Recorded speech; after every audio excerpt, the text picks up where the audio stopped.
जय जगन्नाथ फ्रेंड्स समस्त को मोर नमस्कार। चलतु आज बनैबा लंका चौक। कढ़ाई गरम हो किसी जीरा पकई नवा अल्प भुसुंगा पत्र आ प्याज पकई नेबी।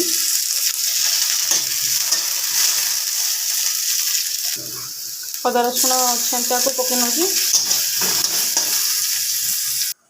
एवं चलतु गाजर आ सहित किसी मसला को पकई किसी समय हल्का ही भाजा मसला आप बेसी भाजबे अल्प भाजबे।